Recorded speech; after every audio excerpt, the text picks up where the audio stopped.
Hello, Acho. Let's read the given question. The question says, in the following questions, a statement of assertion A is followed by a statement of reason.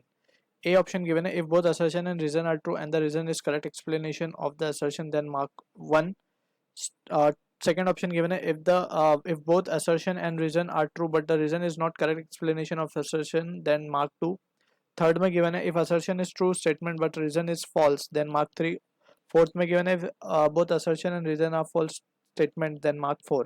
So assertion का statement हमारा impulse generated on one body by another body in a perfectly elastic collision it is not zero. So ये assertion given है.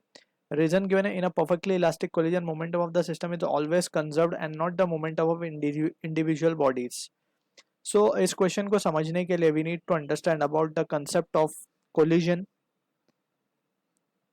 So अगर हम बात करें collision की, so we are mostly emphasizing on elastic collision. तो elastic collision की हम बात करते हैं यहाँ पे. So उसको समझते हैं. Let's suppose we have a body जिसका मास है m1 and it is moving with velocity u1 and another body which is moving with velocity u2 and mass is m2. अब यहाँ पे we will consider u1 is greater than u2 so that collision occur. अब ये collide करेंगे आपस में, ठीक है ना. सो बेसिकली कोलिजन यहाँ पे वी कैन से जब ये कोलाइड होगा so they will undergo deformation phase. Shape के अंदर कुछ डिफॉर्मेशन आएगा. सो ये जो कंडीशन है ये बिफोर कोलिजन की कंडीशन है.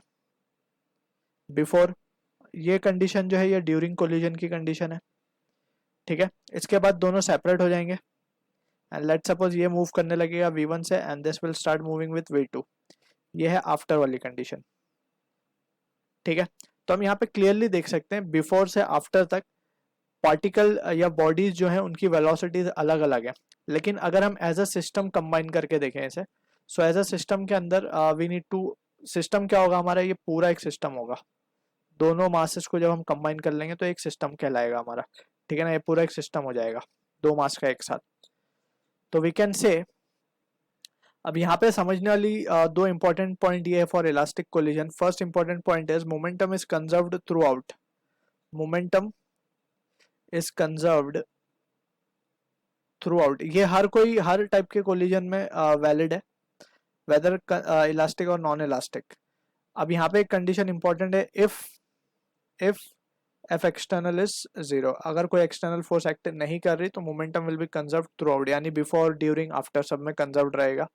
सेकंड की अगर हम बात करें तो सेकंड में हम देख सकते हैं, second important point is kinetic energy initial will be equals to kinetic energy final. क्योंकि ड्यूरिंग कोलिजन में कुछ ना कुछ यहाँ पे एनर्जी लॉस होगी, सो वी कैन नॉट से कि दोनों इक्वल होंगी.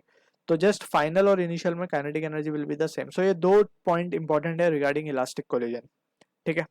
अब हम अगर हम सिर्फ ड्यूरिंग कोलिजन वाले चीज को एनालाइज करें, सो लेट्स से बॉडी 1 जो है बॉडी 2 के ऊपर एक नॉर्मल रिएक्शन लगाएगी एंड बदले में ये भी एक नॉर्मल रिएक्शन लगाएगा, एक्शन रिएक्शन फोर्सेस, ठीक है.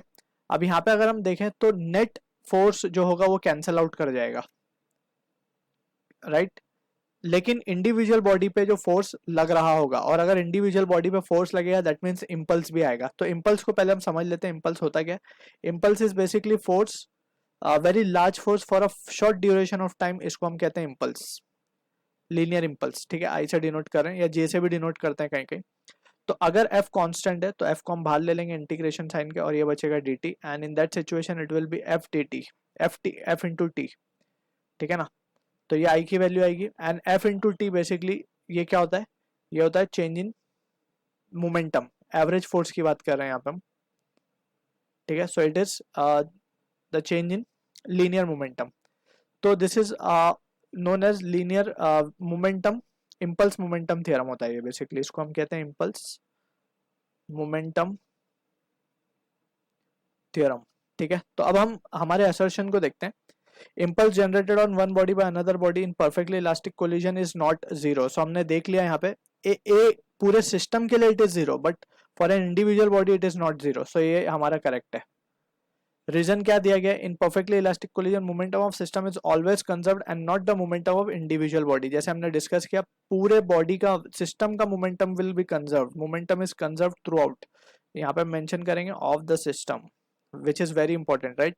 इंडिविजुअल का तो चेंज हो रहा है, M1U1 चल रहा था, फिर M1V1 चलने लगा, तो मोमेंटम तो चेंज हो गया इंडिविजुअल बॉडी का, लेकिन सिस्टम का मोमेंटम हमेशा कंजर्व्ड रहेगा। अब ये सिस्टम मीन्स ये दोनों मासेस को हम एक सिस्टम मान सकते हैं।